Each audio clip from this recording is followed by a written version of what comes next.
নমস্কার বন্ধুরা, রান্নাঘরে রেখা চ্যানেলে সবাইকে স্বাগত। আশা করছি তোমরা সবাই ভালো আছো। বন্ধুরা, আজকে তোমাদের সাথে এমন একটা রেসিপি শেয়ার করছি যেটা বাবা লোকনাথের ভোগে নিবেদন করা হয়, আর সেই রেসিপিটাই আজকে তোমাদের সাথে শেয়ার করব। স্কিপ না করে পুরো ভিডিওটা দেখতে থাকুন। চলো আর বেশি দেরি না করে রেসিপিটা শুরু করা যাক। এই রেসিপিতে কি কি উপকরণ লাগছে চলো দেখে নিই। তো প্রথমে আমি কাটোয়ারাটাকে লম্বা করে কেটে নিয়ে দুদিকে দুটো মুখ আমি ফালি করে নিলাম। তারপর লাগছে কুমড়ো। তো কুমড়ো গুলোকেও একটু বড় সাইজ করে কেটে নিয়েছি, দেখো ঠিক এইরকম বড় সাইজ করে কেটে নিলাম। তো তারপর লাগছে পটল। তো পটল গুলোকেও ঠিক সেম একই সাইজ করে কেটে নিয়েছি। আর লাগছে আলু। তো আলুগুলোকেও একটু বড় সাইজ করে কেটে নিলাম। তো আর লাগছে কাঁঠাল বিচে। তো কাঁঠাল বিচেগুলোকে ধুয়ে পরিষ্কার করে আমি এক বাটি এইভাবে কেটে নিলাম। এবারে গ্যাসটা অন করে কড়াই বসিয়ে দেবো, দিয়ে দেবো তাতে পরিমাণ মতো সর্ষের তেল, আর তেলের মধ্যে দিয়ে দেবো 1 চামচ হলুদ গুঁড়ো। তো তেলটা আমার ভালোভাবে গরম হয়ে গেছে। তো এবারে আগে থেকে কেটে রাখা পটলগুলো দিয়ে দেবো ভাজার জন্য। এই সময় গ্যাসটাকে কিন্তু একদম মিডিয়াম করে পটলগুলোকে নাড়াচাড়া করে ভাজতে থাকবো। তো সবজিগুলো ভেজে নিয়ে রেসিপিটা রান্না করলে কি হয়, টেস্টটা খুব ভালো হয়। তো তারপর দিয়ে দেবো স্বাদ মতো নুন। তো নুন দিয়ে আবার আমি নাড়াচাড়া করে ভাজতে থাকবো। তো পটলগুলো দেখো লালচে হয়ে গেছে, তার মানে খুব ভালোভাবে আমার ভাজা হয়ে গেছে। তো এবারে একটি পাত্রের মধ্যে ওই পটলগুলোকে আমি তুলে নেব।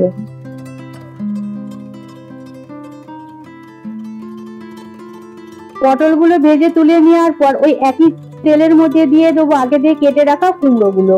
তো কুমড়োগুলো কিন্তু ভাজার সময় গ্যাসটাকে মিডিয়াম করে ভাজতে হবে।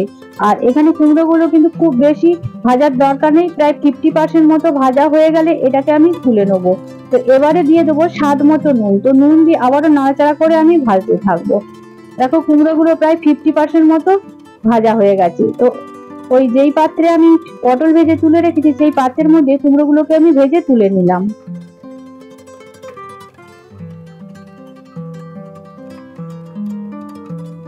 এবারে ওই একই কড়াইয়ের মধ্যে আবারও পরিমাণ মতো সর্ষের তেল দিয়ে দেবো।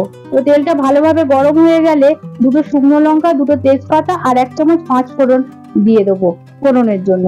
তো ফোড়নটাকে 1 মিনিটের মতো নাড়াচাড়া করে আমি ভাজতে থাকবো। আর ফোড়নের ভাজার গন্ধটা বেরোলেই দিয়ে দেবো আগে থেকে কেটে রাখা আলুগুলো।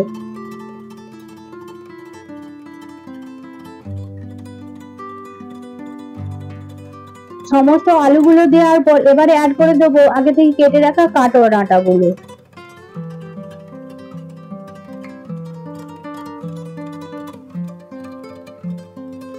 আলু আর ডাঁটাগুলো দেওয়ার পর আবার আমি নাড়াচাড়া করে ভাজতে থাকবো। তো এই সময় কিন্তু গ্যাসটাকে মিডিয়াম করেই এটাকে ভেজে নিতে হবে। তো তারপর দিয়ে দেবো স্বাদ মতো নুন। তো নুনটা দেওয়ার পর আবার আমি নাড়াচাড়া করে ভেজে নেবো। তো ডাঁটা আর আলুটা যেহেতু সেদ্ধ হতে দেরি হয়, সেই জন্য আমি এখানে চাপা দিয়ে এটাকে আমি সেদ্ধ হতে দেবো। তো এবারে আমি মশলাটা তৈরি করে নেবো। তো তার জন্য একটা মিক্সার জারের মধ্যে দিয়ে দেবো 1 চামচ গোটা জিরে, আর দিয়ে দেবো 2 চামচ সাদা সর্ষে। তো প্রথমে আমি শুকনো উপকরণগুলোকে গুঁড়ো করে নেব। দেখো প্রথমে আমি শুকনো উপকরণগুলোকে গুঁড়ো করে নিলাম। তো এবারে দিয়ে দেবো 4 টুকরো আদা আর পরিমাণ মতো জল দিয়ে এটাকে একটা ভালো করে মিহি করে পেস্ট করে নেব। দেখো মশলাটা মিহি করে আমার পেস্ট করা হয়ে গেছে। তো এবারে আমি ঢাকনাটা খুলে আবারও নাড়াচাড়া করে আলু আর ডাঁটাগুলোকে ভাজতে থাকবো। আর আলু আর ডাঁটাগুলো যেহেতু সেদ্ধ হতে সময় লাগে, সেই জন্য এটাকে আমি চাপা দিয়েই রান্না করতে থাকবো। দেখো আলুটা মোটামুটি ভাবে আমার লালচে করে ভাজা হয়ে গেছে। তো এবারে আমি অ্যাড করে দেবো আগে থেকে বেটে রাখা মশলাটা।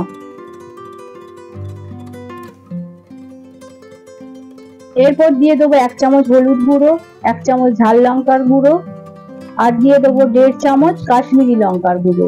তো সমস্ত মশলাগুলো আমার দেওয়া হয়ে গেছে। তো এবারে সমস্ত মশলাগুলোকে নাড়াচাড়া করে 5 মিনিটের মতো আমি কষিয়ে নেব।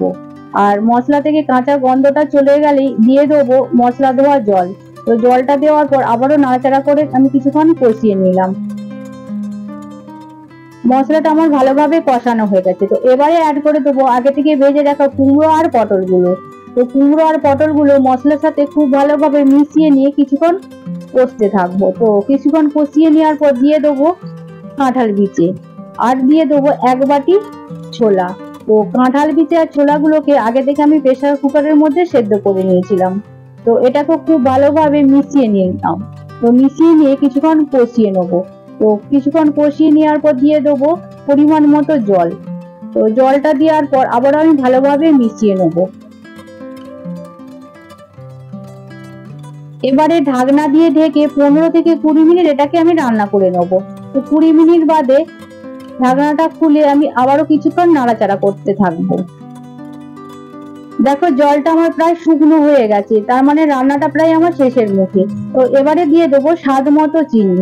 তো চিনিটা দেওয়ার পর আবার আমি ভালোভাবে মিশিয়ে নেবো।